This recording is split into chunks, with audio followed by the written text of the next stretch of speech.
Welcome to another episode of Behind the Dreamers. I'm Jennifer Loading, and we are talking to the achievers, the creators, the magic makers, and the dreamers. These are our friends. These are your friends, and they are living the extraordinary. So my guest today says that he fell into writing after his traumatic experience of being arrested and detained in Beijing for 14 days. He now coaches aspiring authors to turn their dreams into reality. And so we're going to be talking to him in just a few minutes. But before I do that, I do need to do a quick shout out to our sponsors.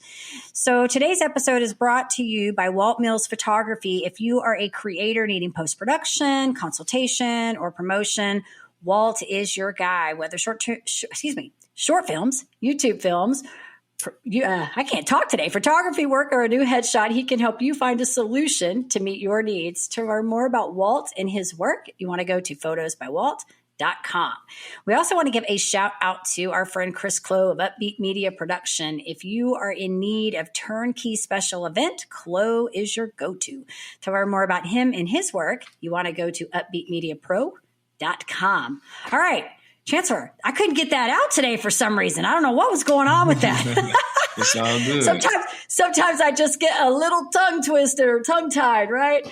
It's all right, good. so yeah, my guest today, Chancellor Jackson, is the author of 14 Days in Beijing, an unforgettable tale of his experience locked up abroad in China. He also wrote You Love and You Learn and Real Love Never Dies, a romantic drama about a man's journey of gaining emotional intelligence. He's ranked #1 bestseller on Amazon over 15 times since releasing his book. So we are so excited to have him here today. Chancellor, welcome to the show. Hey, man, blessings and balance to you, Jen. Blessings and balance to everyone that's tuning in. Big shout out to those people. Y'all the real MVPs. So shout out to all the viewers out there and the listeners, for real. Awesome. Well, I think I just was ready to get you on today. So we just could have just forgot all that intro and just been like, hey, let's just get Chancellor on here. Let's just start talking, right? Apparently, because I'm stumbling over my words today. It happens every once in a while. But I'm excited to have you here today. And I kind of want to open this up a little bit because you wrote this book, 14 Days in Beijing, correct? Tell us a little bit about this story, like what this book is about, this inspiration behind it. Yeah, so pretty much it's just telling y'all about my experience, just getting arrested in China and just how that whole process, you know what I'm saying, worked out for me. And then, of course, how it works in general.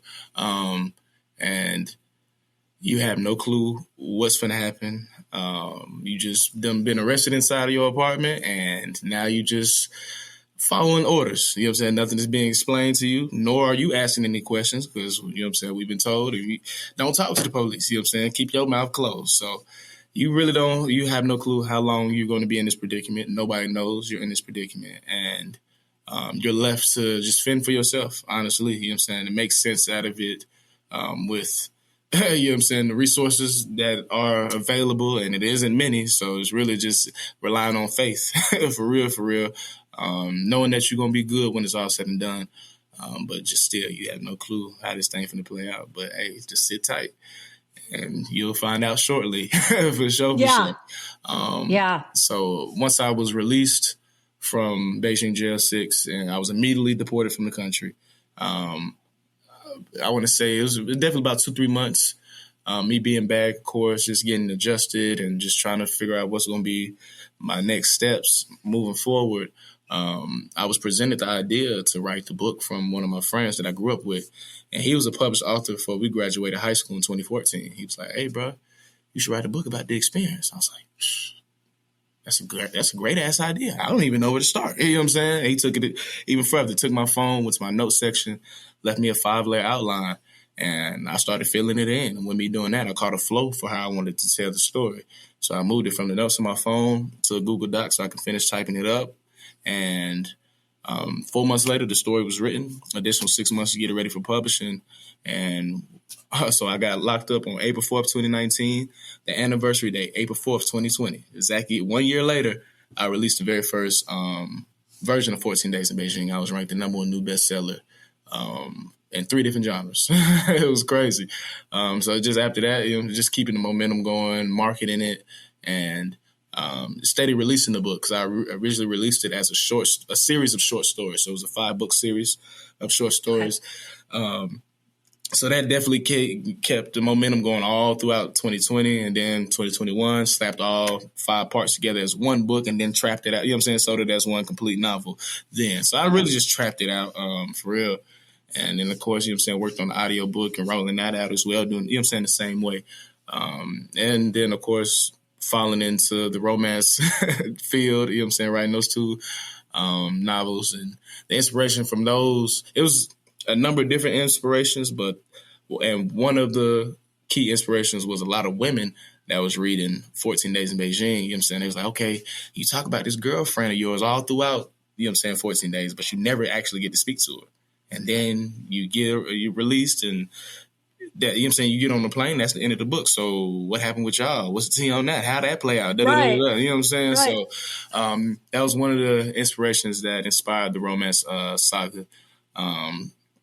And the romance saga did all right. You know what I'm saying? I ain't hit number 1. I got down to number 8 for sure. I'm not content with that. So, but a lot of people are like, oh man, that's great. Shit. To you. You're like, no, we need to get up there. Yeah, to you. Your first one, you go out, you hit that thing at the park. Right. Hey, it didn't set the tone. So, but it was straight, you know what I'm saying? I didn't expect to dabble in romance at all. You know what I'm saying? So, yeah, it was still a vibe to tap into that field. And now just, you know what I'm saying, people are seeing what I've done and the success I've had. Now they just, you know what I'm saying, it's a lot of people that I grew up with or that I meet, you know what I'm saying, you know what I'm saying, later I met later on in the journey that have had aspirations to be an author since they was a child. You know what I'm saying? And now they see me doing it and I make it look easy. So it's like, hey man, I can walk y'all through this process for real, for real. It's really quite simple. You know what I'm saying? It's going to take work for sure. Steps to it, but it ain't like it's this esoteric, godlike ability that only the special among us will ever be able to, you know what I'm saying, experience or, you know what I'm saying, get to accomplish. Like, nah, man, the game has changed with self-publishing. You know what I'm saying? Anybody can do this. You know what I'm saying? It's internet in general. The internet has empowered everybody. You know what I'm saying? And it's like the gold rush back in the day when everybody was migrating west to get in on the gold. That's what this internet is. You know what I'm saying? We're living in that age. You know what I'm saying? The internet has empowered everybody. Shit can go as far as you want to take it and be as big as you want to make it. And that's solely dependent upon you. Yeah. So, yeah. Good stuff. Well, I want to go back because I mean, you said so many things there. I'm like in my brain, I'm like processing all the little pieces that you were talking about, like talking about the writing. And I think for you, and you could correct me if I'm wrong, that you had a purpose now. You had something to write about. Once you got that outline, you had something. Now you had a story. You're like, I got something to do here to tell this story, right? And so I think when you find that, when you were making that reference, how people are looking at you and saying, well, you made this easy and to show that you did this. I feel like everything, what's the word? They say things are simple, but they're not easy, right? Like the plan is there. It's simple to do, but it's not always easy to do, right? Like you have to have sometimes that why and that purpose and that passion to fuel it, you know? And so I think that that's kind of where you were coming from and from what I'm hearing from you. But I want to commend you on the first part of what you were talking about, the going through the process, having to go through the 14 days in jail for whatever reason that is. I can only imagine being in another country and having to sit through that, another language, another, different culture, completely different, everything. Like you're going through this process of not knowing what's going to happen in the next 5 minutes, like I just can't imagine having to go through that and then come out of that and not having some kind of trauma coming out, but being able to take that and turn that into this work of art. So I want to commend you for that, being able to do that. For sure. I mean, it's all a part of the journey. You know what I'm saying? I knew embarking on just taking the job, accepting the job in China, I knew this experience is going to, however this thing play out, you know what I'm saying? I know, because I was originally supposed to do a year. That's how long my contract was set, but I only ended up doing 6 months because I got arrested. But I knew beforehand, I'm like, okay, at the end of this year, ain't no telling who I'm going to be, where I'm going to be. But it's going to put me in the direction, or it's going to be a great step forward towards finding or figuring out what it is going to be my next endeavor, my purpose, you know what I'm saying, all of that. Because beforehand, I had no fucking clue what it is I was going to do. I was a former college football player, embodied a student athlete, football player to the T. So when that came to the end, all right, damn, what we finna do? What's next? Right. What's next? Like, it's, damn, who are you? You know what I'm saying? What do you like to do? What are you good at? You know what I'm saying? What's your purpose? Who do you aspire to be? I couldn't answer any of this. So it's like, well, I got some work to do. I got some work to do. I got to start somewhere. And it's just me just applying for jobs. You know what I'm saying? I ain't really have no clue or idea what it is I wanted to do. When I'm job searching, I'm looking over the job descriptions. If I feel like I can do it, I'm just applying for it. I ain't got no experience to back it up, but hey, I'm going to shoot my shot. You know what I'm saying? The worst they can say is no. Right. And I was mainly applying for corporate positions, sales, marketing, management, that whole nine. Did that process for about 8 months. I'm talking about getting flown out, put up in hotels, the whole nine, but could not land a position. And they kept hitting me with the same BS excuse. Oh, you lack the experience, so we're going to go with somebody with a little bit more experience. It was like, yeah, I knew that when I submitted the resume. Right. Yeah, I knew that. That was clear as day. You know what I'm saying? Yeah. But for sure, I just knew that everybody that said no was for a reason. There's something better out there for you. Can't give up because we quit now. We'll never be shit. So that's not an option. We might need to reapproach our job searching. You know what I'm saying? That's probably what we need to do because corporate ain't for you, family. Clearly, you've been at this for 8 months and you ain't landed. You done got close, but ain't landed nothing. You know what I'm saying? I ain't been able to seal the deal. So let's take a different approach. What are you good at doing? You good at talking with people, working with people? That sounds like social work. So I just typed in social work on the, you know what I'm saying, search engine. And going through the filters, I noticed a tab I never noticed before, and it said international. I was like, damn, why haven't I thought to look outside the U.S. for opportunities? I'm shooting myself in the foot. Let's see what's cracking on outside the U.S. Going through the list of jobs. Teach English to children in China. That sounds interesting. Read the job description. I feel like I can do that. I apply.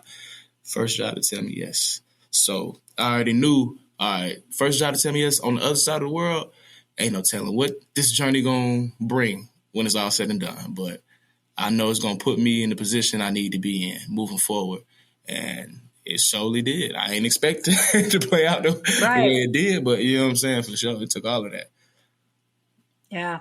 Well, and that's the thing. I feel like sometimes, is I hate to say the word, like, embrace that mess, right? That it has to happen. But I always feel like I don't know if they're even really bad decisions. You know what I mean? I feel like they're decisions that needed to happen to teach something in the moment. Like, right? They're decisions that even if they didn't produce the outcome you wanted, if you're smart enough, you figured out what the lesson is in that. Facts. You know what I'm saying? Facts. And so I always tell people that I'm like, there's really, I hate to say this because I don't want to be like, go do bad choices and everybody go make bad decisions and don't pay the consequence of a bad decision. Right.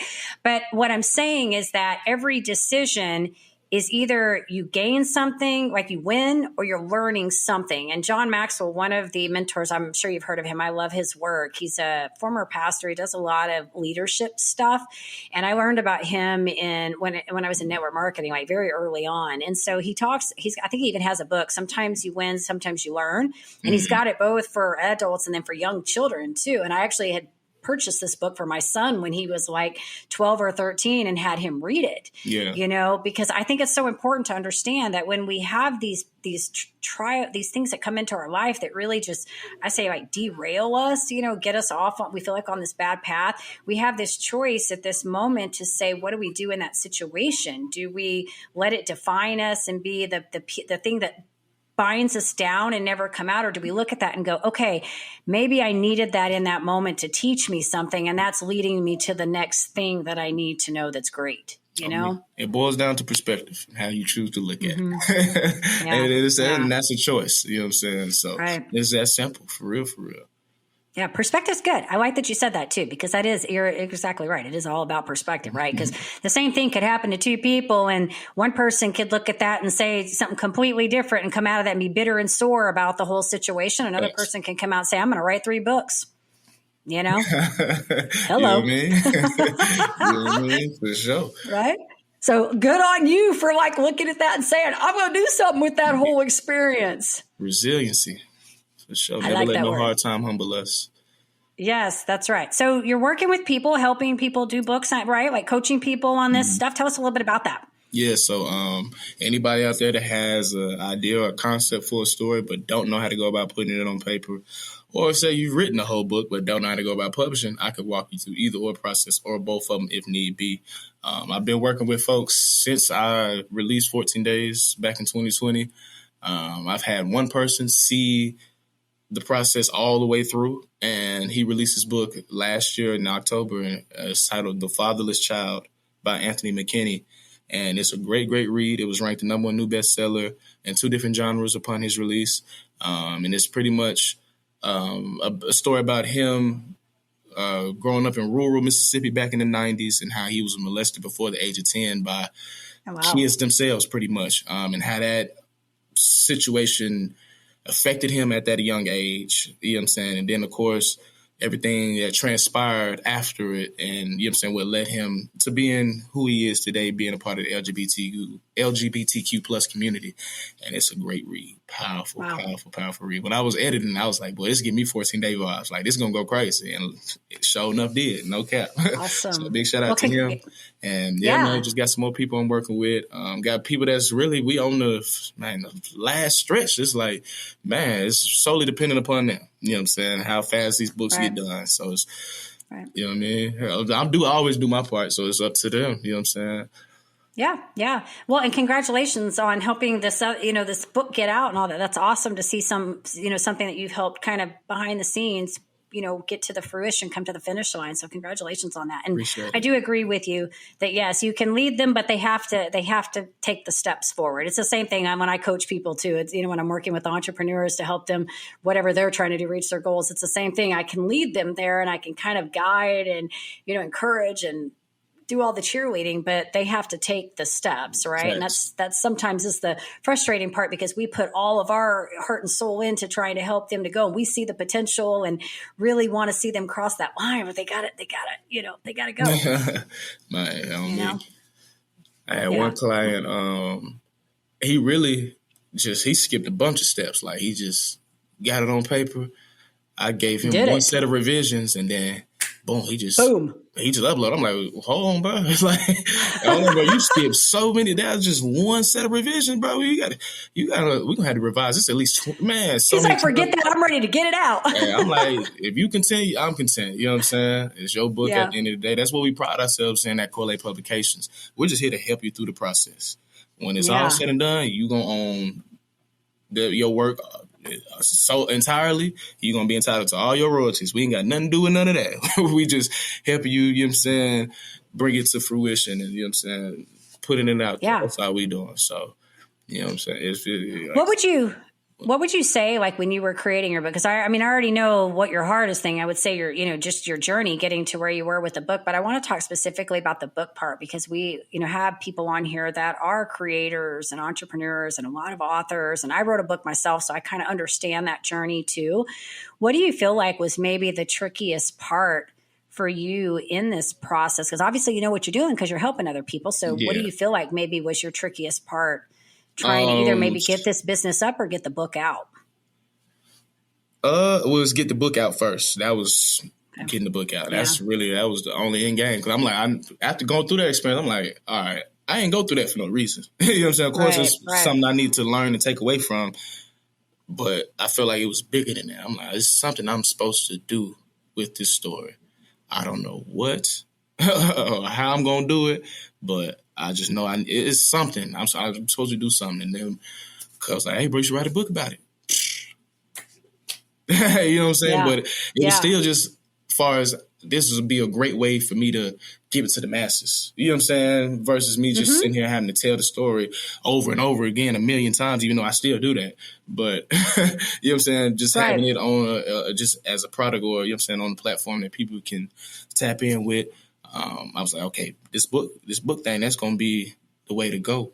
And then once I put it out there and saw, man, the Bentley man just had the feedback from it and it was going crazy. I was like, oh, wow. All right, I got something on my hands for real. So it's like just pushing the book. I'm thinking 14 days is going to be my only book. You know what I'm saying? I don't see myself writing no more books after this. You know what I'm saying? So it was really just 14 days and just sharing that story with the world. Everything else just it just fell into place. You know what I'm saying? Fell into place. So it just felt for real. You couldn't have told me everything I'm doing right now. Even with 14 Days, you couldn't have told me I would have wrote no book. You know what I'm saying? When I was going to China, you're like, hey, bro, when it's all said and done, you're going to write a book about it? I'm like, what? You crazy. You know what I'm saying?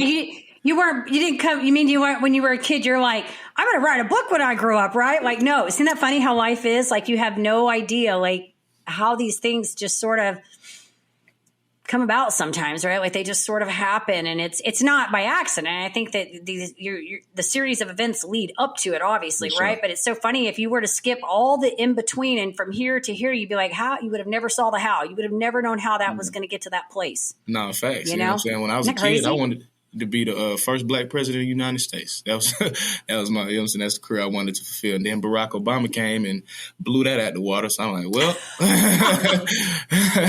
got to cross that off the list. Something else. Yeah. So then it went from playing there. And once I started playing football, of course, I wanted to go to the NFL. So sure. I realized the NFL wasn't going to be a thing. I learned that early on in college. So I'm like, I have no clue what it is, what I'm going to do when this football comes to an end, but I'll cross that bridge when I get to it. Yeah. No, I think it's a cool story. And I had something else I wanted to ask you, and then I totally slipped my mind. I had a good question for you. It'll probably come back to me in a few minutes. So no, I think this is awesome. I think that, I know what I was going to say. It's about the book process, writing the book. And because you mentioned early on telling your story, this is where I wanted to go. It came back to me.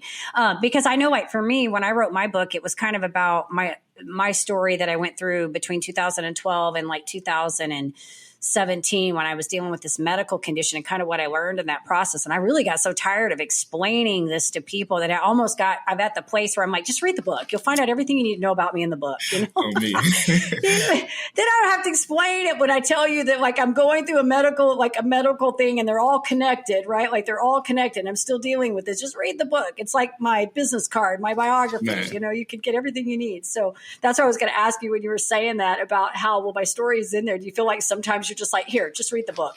Just take the book. When I first released 14 Days, and like, I remember the first podcast interview I did, like, Shawty asked me questions about the book. I'm like, I'm cold. I ain't giving you nothing. Like, y'all gonna have to go read this book. Like, I just put out, man, go read the book. Literally, every question you ask me, I answer it. I answer it, and just read it. But it's like, you know what I'm saying? It's still a field. It's still a challenging field because, man, folks don't read.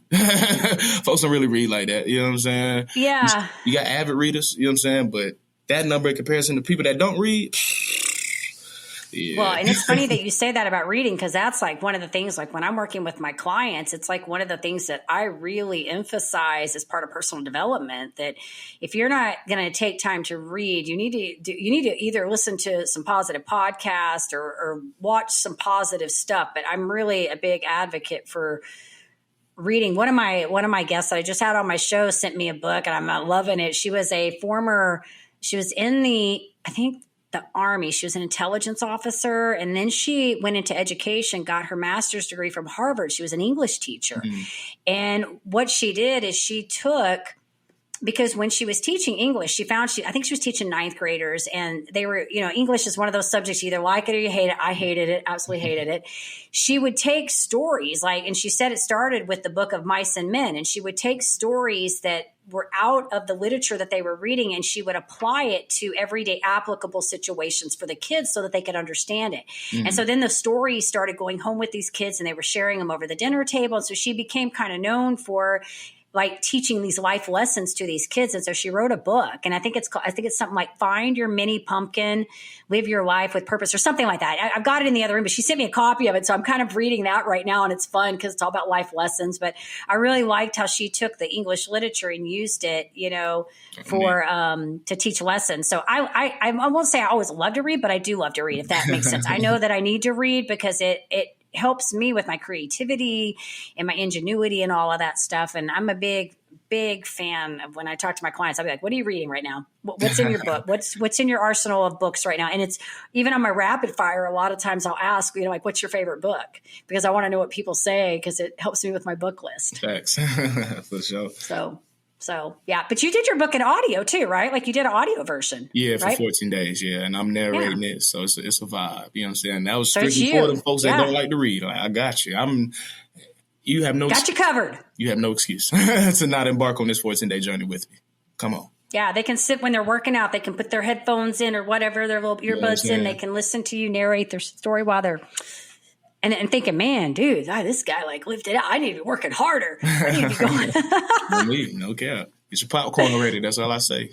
Get your popcorn. Get your popcorn ready. That's so great. All right. So are we working on any more books? Got anything else coming up other than I know we're coaching and helping people and promoting, but anything else we're working on? For me personally, I don't know what my next book will be, when it will be. I have no clue. But it's okay. Definitely just I'm working with a lot of different people with their books. So this ain't going to be your last time hearing Chancellor K Jackson or Corley Publications or LLC. Not at all. You know what I'm saying? We definitely going to we got our hands dipped in a lot of different stories, different, you know what I'm saying, genres, all of that. So I'm excited to see how, you know what I'm saying, these people's books do in the market. And, you know what I'm saying, of course, see how the success from putting out their content, you know what I'm saying, just fuels them and empowers them in every other facet of life as well. You know what I'm saying? I feel like it's huge to have your name on something and own something, especially from, you know what I'm saying, people, my culture. We don't really own a lot of stuff. You know what I'm saying? We buy a bunch of different products that ain't got our name on it. But as far as having stuff with ours, that's, you know what I'm saying, a little far-fetched for, you know what I'm saying, vast majority. So, you know what I'm saying, ownership is important. Yeah. For sure. Yeah, and you're young. You got a long way to go, Chancellor. You got a lot of work to do. So it's a good thing. Okay, one last question I want to ask, and then we'll do a couple fun ones here. What have you learned about yourself in all of this? Just in this short time you've been alive, and you've written these books and had these experiences. What do you feel like you've learned about yourself so far? Man, I'm a God amongst men. Anything I put my mind to, I will accomplish. I got a great heart. And very selfless, and my purpose is to inspire and encourage everybody, you know what I'm saying, that I encounter, or, you know what I'm saying, they listen to me, watch my, you know what I'm saying, however they see me, you know what I'm saying, that's the purpose, to push them and motivate them, encourage them to take that leap of faith, or, you know what I'm saying, be that voice of reasoning for them, or whatever the case may be. You know what I'm saying? For sure. Each one teach one, iron sharp as iron, like we say in football. I like it. Good stuff. You gave me the little chills that time. That's one of my favorite questions. You know why? Because a lot of times people don't really like to, when you ask that question, people don't always really like to talk about themselves. You know what I mean? Like that, when it gets like that. And I feel like that question just really gets like to the heart, like, you know, like, what did you really feel like you learned in this journey? You know, so I love that question. But you did good. Appreciate you did good stuff. Awesome. Well, Chancellor, I'm excited for you. You got good things going. Like I said, you're young. You got a lot of time to do a lot of great things. So, and I like that you're, you know, all about inspiring and tenacity and perseverance and resiliency. You used that word early on in the interview. So I think those are all powerful words and show a great deal of character of who you are. So awesome stuff. Let's do some fun questions and we'll wrap this thing up, because not that none of this was good, but I want to ask you a few fun ones, because this is kind of my favorite part. All right. So I know I follow you on Instagram, and I know you're kind of healthy and do healthy things like I do. So I want to know what your favorite, like, guilty pleasure food is. Guilty pleasure food? I don't know. I don't really have like a strict diet. You know what I'm saying? I can eat whatever I want. You know what I'm saying? Yeah. And I'm good, but maybe do you have like something that you like? Do you like chocolate? No, I ain't really, I get that one a lot. Like, what's your chocolate, ice cream? Yeah, I ain't really too big into the sweets and stuff like that. At least like when I was a kid, I was a different story, but really living in China changed that, you know what I'm saying? Because they sweets, it ain't the same like here in America. Right. Here in America, our sweets gonna kill you. They sweets over there, it don't even taste nothing remotely close to, you know what I'm saying, the products we have here. So, and then the cost for candies and cakes and all of that stuff out there is the same price for some actual food. So I'm like, why would I spend all this money for some candy? I can get a whole meal. That's a no-brainer. Yeah. So the whole 6 months I was out there, I really wasn't even fooling with any of the sweets and nothing like that. So I ain't really too pressed about any of that. You know what I'm saying? I can. Right. I'm kind of that way too. I when I was young, I liked sweets. But it's funny because I did about, I don't know, like 2017, I did keto for 22 months to reverse a nerve condition and kind of reboot my body. And so I didn't really eat a lot of sweets. And it's funny because even now, like occasionally, like I bought these no sugar Reese's peanut butter cups because I just wanted to have some chocolate in the cabinet. But then I was dealing with some issue. I didn't even touch the bag for like 6 weeks. I finally the other day opened the bag and had one, and I haven't had any more since. I just don't eat a lot of, it's like, I don't feel good even if I eat a lot of junk. And so for me, I just rather eat good, solid food. But I will tell you, I do love, there's this vanilla yogurt here that's low sugar. It's like I don't know, they call it like a keto yogurt, whatever.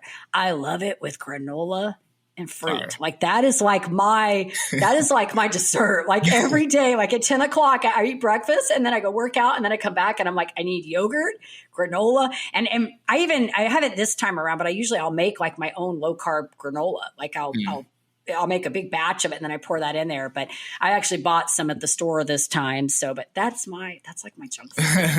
For sure. Isn't that funny? I say after working out, something that's probably crazy or far-fetched like that. I wouldn't even say far-fetched, but just something that's out of the ordinary. I'll take a shot of some liquor for sure. Yeah. For sure. Yeah. Gotcha. Very cool. Okay. All right. So when you're not coaching and promoting the book and doing all this good stuff, what's your, let's see, what do you like to do for fun? What's your fun thing? Working out. Anything. I knew you were going to say that. Working out, anything geared towards football. Yeah. Hanging out with people, you know what I'm saying? Yeah. Writing, editing, I enjoy that, especially if I can get faded while doing it. Oh, yeah, that's really a vibe then. Listen to music, that's one of my favorite things to do. Traveling, for sure. Awesome. And going on adventures. Yeah. All right, and here's my last fun question I want to ask you because you mentioned traveling. Where's like your most, I guess, favorite place, like destination spot or place you've been? Domestically, I have to say Florida for sure. Just going to school out there, Florida became second home. It made a lot of great, you know what I'm saying, people. I'm still tapped in with to this day. It don't matter what part of Florida I'm in good hands like Allstate. And Florida is just, it's so slow. It's so slow. Yeah. Man, it's a vibe too. The sun, can't beat that weather. You know what I'm saying? I know. It's just a vibe. I'm always in Florida. I go to Florida at least. Oh man, at least I say 3 to 4 times a year. You know what I'm saying? Yeah, for sure. I'm always in Florida for sure. I like Florida. I think like 2008 or 2009, I took my kids and we went to Disney World. And I remember went with a girlfriend and we rented a house. We were doing like just a fun girls trip with the kids kind of thing. And I just remember going there and I was running quite a bit at the time. And I remember getting there and going out in the morning to go run. And I was like, oh my gosh, it's so freaking humid out here. Cause I grew up in Houston. Yeah. I'm in Dallas now, but I grew up in Houston and it's humid there too. I just remember like stepping out first thing in the morning at like 7, 8 in the morning. It was already freaking humid and hot. And I was like, in Dallas, like it's weird here because it's a little drier here. I mean, It's only like 250 miles from Houston, but it's a little drier here. So we don't really get a lot of those super humid days like I would get in Houston. That's why I tell everybody I've had young skin for so long because I just had oily skin all the time. Here it's a little drier, but every once in a while we'll have one of those days and I'll be like, oh, it's a balmy day. It feels like a Houston day today. Georgia's the same when it comes to humidity. So, right. It really wouldn't. Yeah. It's just a little bit hotter in Florida. That's the major difference. Yeah. Very cool. Very cool. Well, Chancellor, if our audience wants to learn a little bit more about you and maybe pick up a copy of your book, we know they're on Amazon. Do you have anywhere else you want us to send them so they can check you out? Yeah, for sure, man. The best search engine we have today, Google Chancellor K Jackson. Everything you need will pop up from my social media accounts, my Amazon page, my personal website, every other interview I've done. All of that will pop up. You can get your copies of my book on Amazon on my website. You can listen to the audiobook for 14 days, available on SoundCloud, YouTube, Spotify, Apple Podcasts, and Anchor. And all of that can be accessed through my website. Any aspiring authors out there, visit chancellorkjackson.com. You can sign up for a free consultation. We can sit down, discuss whatever, ideas you got, and we feel like we will go fit for each other. Hey, man, we could do business and bring that thing into fruition. No cap. So, yeah, man, y'all just Google me.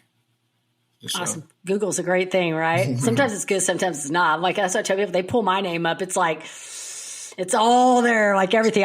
You can't hide. Like, it's all there, I'm like, sometimes, right? Very cool, Chancellor. Well, I'm excited for you. Thanks so much for coming on here today and being authentic and real and sharing with our audience, and keep doing your thing and keep inspiring. And hopefully we'll see some more good stuff come out of you.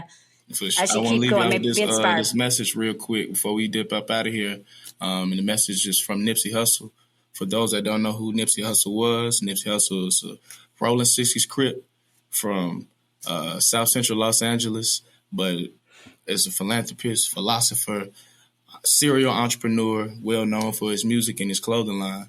And the message is long-winded, running through this life like it was mine. Never settling, but setting every goal high. 1,000 burpees on the path to my own self-destruction or success. But what is a mistake without the lesson? You see, the best teacher in life is your own experience. And none of us know who we are until we fail. They say every person is defined by their reactions to any given situation. Well, who would you want to define you? Someone else or yourself? Whatever you choose to do, homie, give your heart to it. Stay strong. Awesome. Bam. Mic drop. Good stuff, Chancellor. Thanks for sharing that. Sure. It's awesome. Well, we do want to say to our listeners, of course, if you enjoy our show, please be sure you check us out on Facebook, give us a rating on iTunes, go hit that subscribe button on the YouTube so we can continue sharing all these great stories like Chancellor's. That's how we are able to do this. By helping you guys help us out, we can keep sharing stories. And with that, I also want to leave a final parting thought. In order to live the extraordinary, you have to start. And every start begins with a decision. You guys take care, be safe, be kind to one another. We will see you next time.